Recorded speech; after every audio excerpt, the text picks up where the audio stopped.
السلام علیکم ورحمۃ اللہ وبرکاتہ۔ الحمد للہ رب العالمین والصلاة والسلام علی رسولہ الامین، اما بعد فاعوذ باللہ من الشیطان الرجیم، بسم اللہ الرحمن الرحیم۔ شہر رمضان الذی انزل فیہ القرآن هدى للناس وبينات من الهدى والفرقان، فمن شهد منكم الشهر فليصمه، ومن كان مريضا أو على سفر فعدة من أيام أخر، يريد الله بكم اليسر ولا يريد بكم العسر، ولتكملوا العدة ولتكبروا الله على ما هداكم ولعلكم تشكرون۔ صدق الله العظيم۔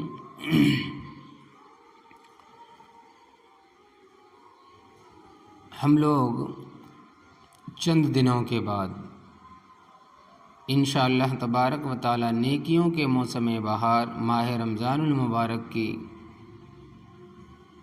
مبارک گھڑیوں کو پانے والے ہیں۔ یہ اللہ تبارک و تعالی کی رحمتوں اور عنایتوں والا مہینہ ہے۔ جب یہ مہینہ جلوگر ہوتا ہے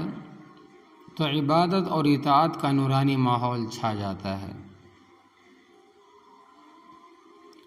رمضان المبارک مہمان بن کر آتا ہے اور اپنا اکرام کرنے والے اور قدردانی کرنے والوں کو انعامات الہی سے نوازا کرتا ہے۔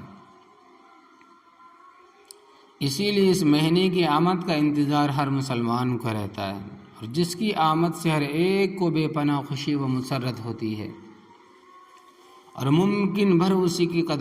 قدردانی کی فکر لاحق ہوتی ہے۔ اس مہینے کا انتظار تو خود نبی کریم صلی اللہ علیہ وسلم کو رہتا تھا، اور آپ صلی اللہ علیہ وسلم رجب کے مہینے سے اپنی دعاؤں میں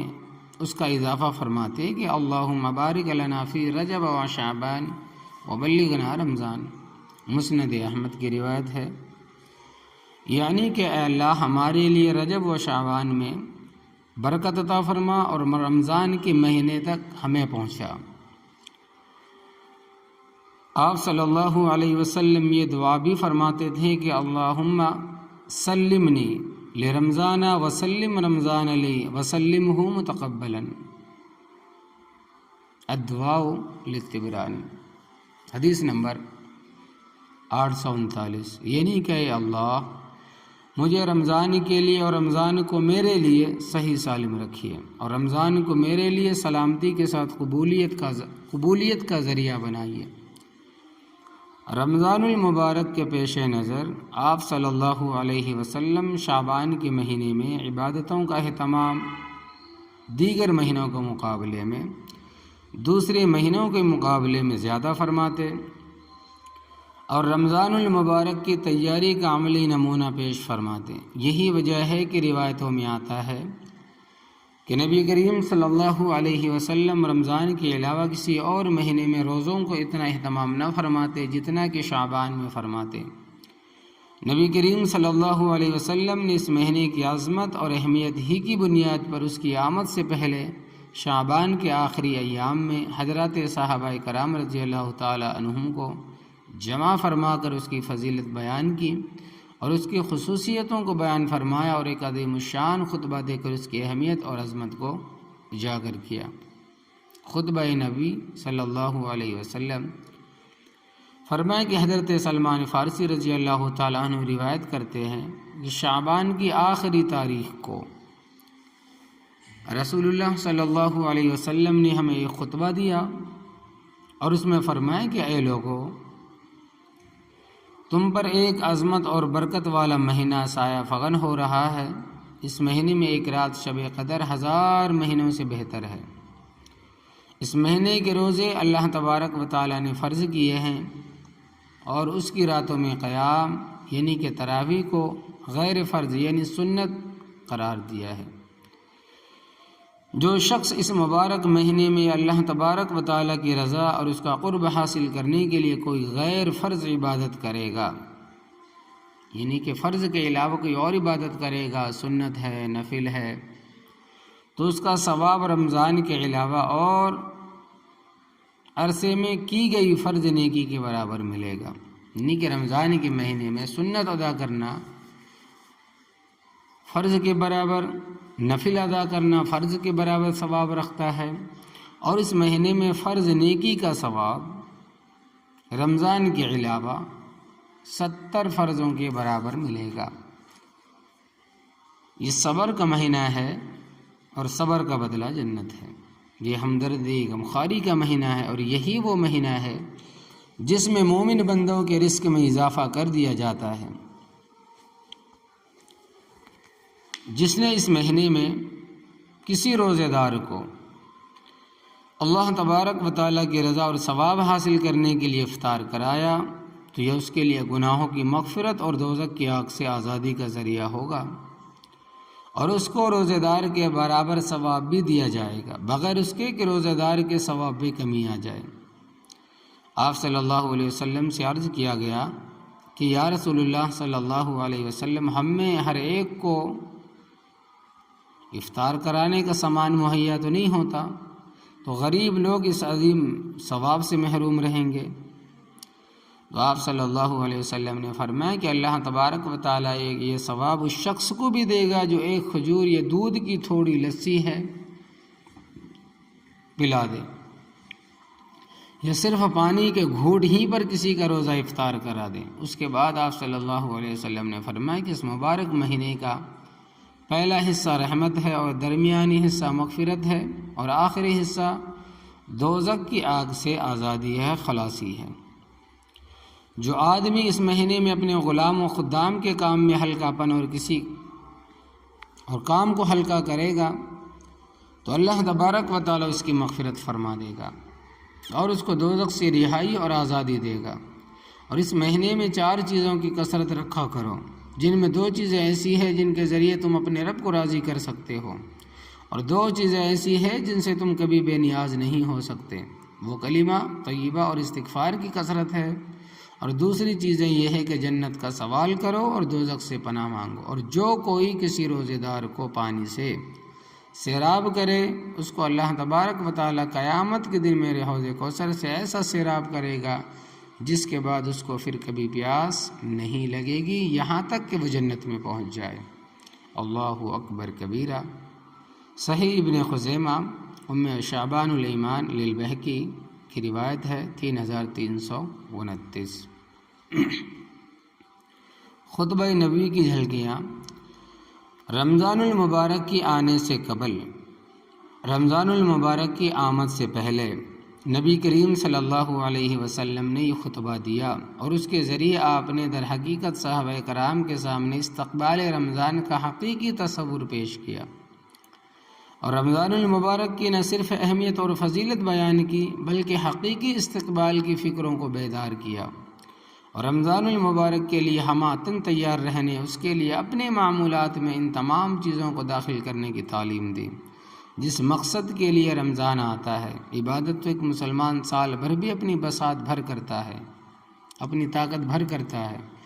لیکن رمضان المبارک چونکہ خالصتاً عبادتوں کا موسم اور نیکیوں کا سیزن ہے، اس لیے اللہ تبارک و تعالیٰ کی جانب سے عبادتوں کے اجر و ثواب میں اضافہ اور زیادتی کی جاتی ہے۔ نوافل کو فرض کا ثواب اور فرائض کا ثواب 70 درجہ بڑھا دیا جاتا ہے۔ اس کو بیان کر کے ایمان والوں کے ذہن اور دل میں دماغ میں یہ بات بٹھا دی کہ رمضان المبارک کے استقبال کے لیے اپنے آپ کو عبادت کے لیے فارغ کرنا اور اطاعت میں سرگرداں ہو جانا ضروری ہے۔ اسی طرح آپ صلی اللہ علیہ وسلم نے استقبال رمضان کے موقع پر حضرات صحابہ کرام رضی اللہ تعالیٰ عنہ اجمعین کو فرمایا کہ یہ ہمدردی غمخواری کا مہینہ ہے۔ آپ صلی اللہ علیہ وسلم نے صحابہ کرام کے استفسار پر طریقہ بھی بتا دیا کہ اس عمل کو انجام دینے کے لیے کوئی لمبی چوڑی دعوت ضروری نہیں، بلکہ ایک کھجور، 1 گلاس لسی یا 1 گلاس پانی کا پلا دے، کون نہیں پلا سکتا، یا پانی کا 1 گھونٹ کون نہیں دے سکتا، لیکن مسلمان کو اس راستے سے بھی نیکیاں کمانے کا اور اللہ تبارک و تعالیٰ کا قرب حاصل کرنے کے لیے آمادہ ہونا ضروری ہے، تبھی جا کر ہمدردی سے مزین ہوگا اور اس کے دل میں سارے انسانوں کی تئیں ہمدردی پیدا ہوگی۔ تو آپ صلی اللہ علیہ وسلم نے فرمایا کہ یہ مہینہ صبر کی تربیت کا ہے، کیونکہ اس میں روزے کی شکل میں مسلمان لمبے وقت کے لیے اپنے تقاضوں و خواہشات کو قربان کرتا ہے اور رضائے الہی کے حصول کے لیے حلال و جائز چیزوں کو بھی ترک کر دیتا ہے۔ اس کے ذریعہ آپ صلی اللہ علیہ وسلم نے برداشت، تحمل کے مزاج کو حاصل کرنے کی تعلیم دی، جس کے بغیر اس عظیم عبادت کے انجام دہی دشوار ہو جاتی ہے۔ اس خطبے کے آخر میں نبی کریم صلی اللہ علیہ وسلم نے نہایت اہم چیز کی طرف توجہ دلائی اور رمضان المبارک میں اس کے حصول کی ضروری قرار دیا، اور یہ سکھایا کہ رمضان المبارک کے بابرکت اوقات کو، قیمتی لمحات کو ان چیزوں کی طلب اور دعا میں گزارنا چاہیے۔ نبی کریم صلی اللہ علیہ وسلم نے فرمایا کہ اس ماہ مبارک میں دو چیزیں ایسی ہیں کہ ان کی ضرورت سے کوئی بندہ مستغنی نہیں ہے، ہر ایک ان کا حاجت مند اور طلبگار ہے۔ ان میں سے ایک جنت کی طلب اور دوسری چیز جہنم سے خلاصی، جہنم سے پناہ مانگنا اور التجائیں کرنا ہے، دعائیں کرنا ہے، اللہ تبارک و تعالیٰ کے سامنے گڑ گڑانا ہے، اپنی پریشانیوں کو رکھنا ہے۔ اور رمضان کے مبارک ماحول میں اس فکر میں رہنا ضروری ہے کسی طرح رمضان انسان کو جنت تک پہنچا دے اور جہنم سے محفوظ کر دے۔ اس کو خداوند قدوس سے مانگنا اور حاصل کرنا ہے۔ اگر اس مبارک مہینے میں بھی بندے مومن کی جنت کا فیصلہ نہ ہو جائے اور جہنم سے اس کی نجات کا اعلان نہ ہو جائے تو وہ بلا شبہ وہ سب سے بڑا شقی قسمت اور بد نصیب ہوگا۔ تو نبی کریم صلی اللہ علیہ وسلم نے اس مہینے کو انسانوں کی مغفرت کا مہینہ قرار دیا اور اس انسان کو بد نصیب فرمایا جو رمضان کا مہینہ پائے اور اپنی مغفرت نہ کروائے۔ آپ صلی اللہ علیہ وسلم نے رمضان کے مبارک مہینے کے آنے سے پہلے اس اہم ترین سعادت کے حصول کے لیے تیار ہو جانے کی ترغیب دلائی، اور اس کے ساتھ آپ نے رمضان کے مبارک لیل و نہار کو فضول گپ لایعنی مشاغل،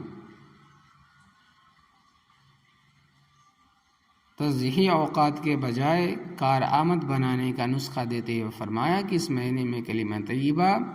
اور استغفار کی کثرت کرنی چاہیے اور اپنی زبان کو غیر ضروری باتوں سے بچاتے ہوئے ذکر اللہ کی کثرت میں تر رکھنا چاہیے، یعنی ہر وقت اللہ تبارک و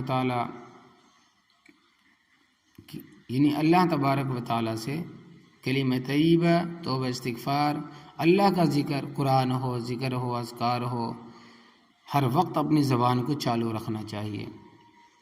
عورتیں اگر گھر کے اندر ہے، کھانا بنائے تو ذکر کرے، بیٹھے تو ذکر کرے،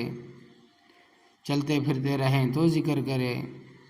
اگر مرد حضرات ہے، کام پہ ہے، کوئی ڈرائیور ہے، وہ اگر چل رہے ہوں گاڑی کے اوپر، اپنی زبان کو سبحان اللہ، الحمدللہ، لا الہ الا اللہ، کوئی سورہ ہے وہ پڑھتا رہے، اپنی زبان کو جاری رکھے، تر رکھنا اس کو۔ کوئی مزدور ہے، وہ کام کر رہا ہے، ہاتھ سے کام ہوتا ہے اور زبان سے ذکر کرتا رہے، تو کتنی اچھی بات ہے کہ ایک مرتبہ سبحان اللہ کہنا، فرماتے ہیں کہ اللہ تبارک و تعالی 70 گنا اس کا نیکیوں کو بڑھا دیتا ہے۔ تو اس خطبے میں آپ صلی اللہ علیہ وسلم نے رمضان کی حقیقت بھی بیان کر دی اور اللہ تبارک و تعالیٰ کی رحمت کی تقسیم کے اندازے بھی آگاہ کر دیا کہ اس مہینے کا پہلا عشرہ رحمتوں کا ہے۔ انسان کو رحمت الہی کے حصول میں منہمک رہنا چاہیے۔ دوسرا مغفرت کا ہے، اس میں مغفرت اور بخشش کی دعاؤں کا التزام، احترام رکھنا چاہیے، اور اس کا آخری عشرہ جہنم کی آگ سے خلاصی اور چھٹکارا پانے کا ہے۔ لہذا ان چیزوں کو پیش نظر رکھ کر عبادتوں کی تیاری کرنے اور اپنے ذہن اور دل اور دماغ کو تیار کرنے کے لیے آپ صلی اللہ علیہ وسلم نے نہایت بلیغ اور عظیم خطاب فرما کر صحابہ کرام کو اس طرف متوجہ کیا، اس جانب متوجہ کیا کہ رمضان کے لیے اپنے آپ کو تیار کر لیں۔ استقبال رمضان اور اعمال کی فکر۔ نبی کریم صلی اللہ علیہ وسلم نے اور بھی بعض خطبات رمضان کے آنے سے پہلے، آمد رمضان سے قبل دیے، جس میں آپ صلی اللہ علیہ وسلم نے مختلف انداز میں رمضان المبارک کی عظمت کو بیان کیا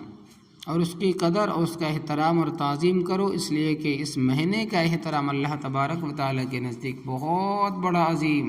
احترام والی چیزوں میں سے ہے، لہٰذا اس کی بے حرمتی مت کرو،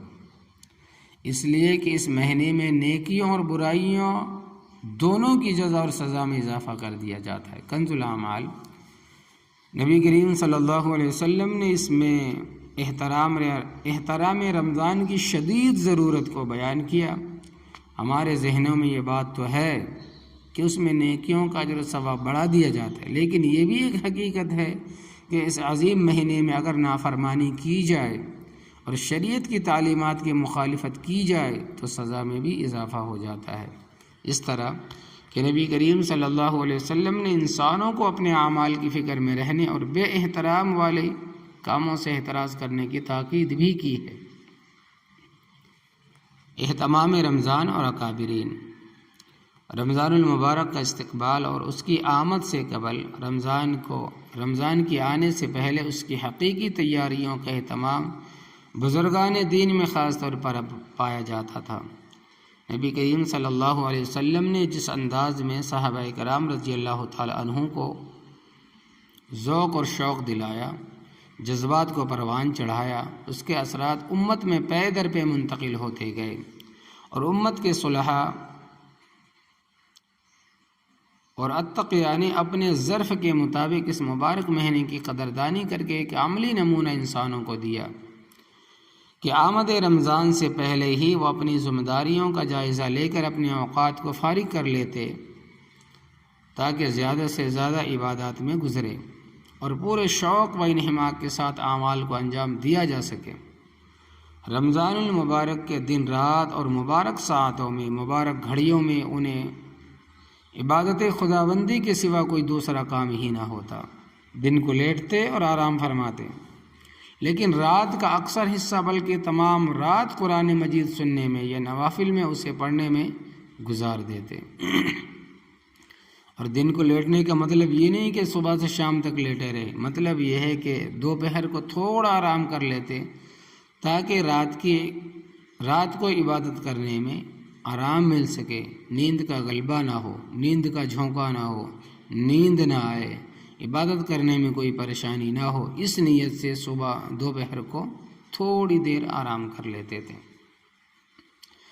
ماضی قریب کے اکثر بزرگان دین اور اکابر کی رمضان المبارک میں یہی کیفیت ہوتی اور وہ مکمل خود کو فارغ کر لیتے اور دل و جان سے عبادات اور اطاعت میں مشغول ہو جاتے۔ اس طرح ان حضرات نے رمضان المبارک کی قدر کی اور نیکیوں سے دامن بھرے اور انعامات کے حقدار بن کر دنیا سے رخصت ہوئے۔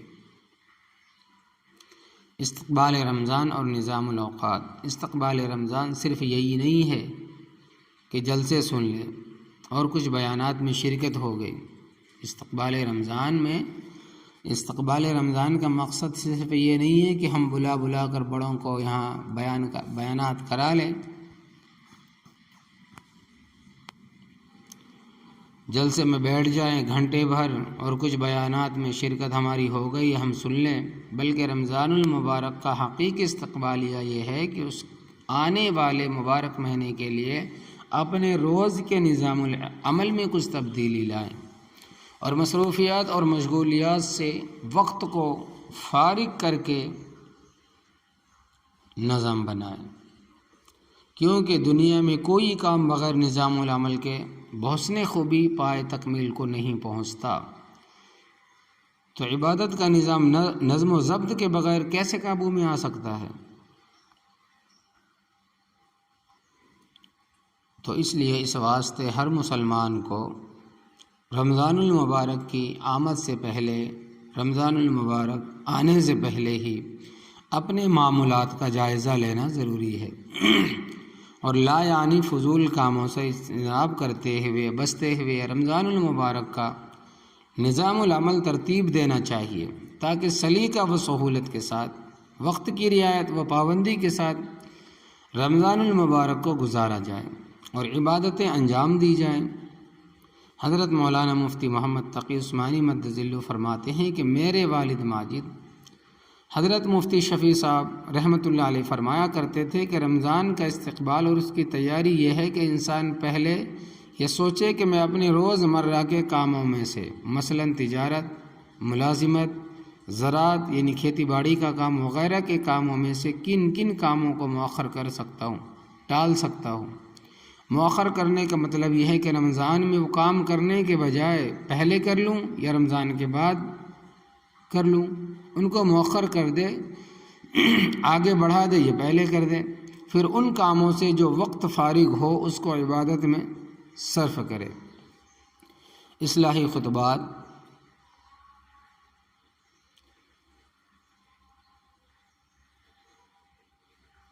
جلد نمبر 10 صفحہ نمبر 57 کہ اس طرح اگر رمضان المبارک کا استقبال ہو تو پھر واقعی ہر مومن نیکیوں کو سمیٹنے اور اعمال کو انجام دینے میں اس قدر مصروف ہوگا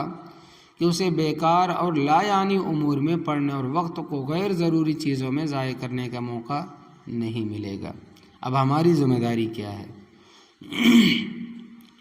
رمضان المبارک کی قدر و منزلت، اس کے استقبال سے متعلق یہ چند باتیں ذکر کی گئی۔ اصل یہ ہے کہ ہمیں اس بارے میں فکر مند ہونا چاہیے کہ آج کل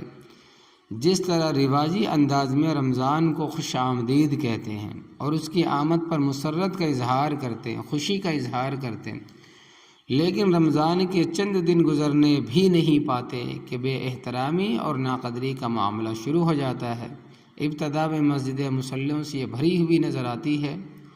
بلکہ بعض اوقات تنگ دامنی کا شکوہ کرتے ہیں کہ ہمیں مسجد میں جگہ نہیں ملتی، ہماری نمازیں چھوٹ جاتی ہے،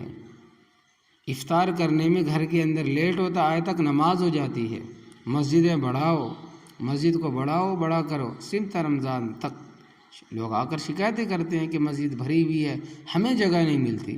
بلکہ بعض اوقات تو تنگ دامنی کا شکوہ ہوتا ہے، مگر جوں ہی کچھ دن گزرنے نہیں پاتے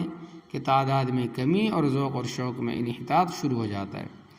اس وجہ سے کہ ہم نے رمضان کی حقیقی قدر نہیں جانی اور جس انداز میں عبادات کو انجام دینا تھا اس سے ہم غافل رہے۔ نبی کریم صلی اللہ علیہ وسلم نے فرمایا کہ اگر لوگوں کو معلوم ہو جائے کہ رمضان کیا چیز ہے تو میری امت یہ تمنا کرے گی کہ سارا سال رمضان ہی ہو جائے۔ بہقی کی روایت۔ اس لیے رسم و رواجی مزاج کو ختم کرتے ہوئے ایک نئے انداز میں اور مکمل شوق و احترام کے ساتھ رمضان المبارک کا استقبال کرنے کی ضرورت ہے۔ اگر اسلامی تعلیمات پر عمل پیرا ہونے کے جذبات کے ساتھ رمضان المبارک کا استقبال کیا جائے تو انشاءاللہ تبارک و تعالی رمضان کی خیر و برکت اور اس کی سعادتوں سے ہر ایمان والا بہرہ ور ہوگا۔ رمضان مسلمانوں کی زندگی کو سدھارنے کا ذریعہ بنے گا۔ یاد رکھیے، خوب یاد رکھیے کہ اللہ تبارک و تعالیٰ کے جو بندے رمضان کی قدر کرتے ہوئے زندگی گزارتے ہیں وہ رحمت الہی سے اپنے دامن کو بھر لیتے ہیں اور زندگیاں انقلاب کا ذریعہ بن جاتی ہے۔ تو اللہ پاک ہمیں رمضان المبارک کی تیاری، اس کی قدر کرنے کی ہمیں توفیق مرحمت فرمائے، آمین۔ وآخر دعوانا ان الحمد للہ رب العالمین برحمتک یا ارحم الراحمین۔ بعض حضرات نے سنتیں نہیں پڑھی ہے، سنتیں پڑھ لیجئے۔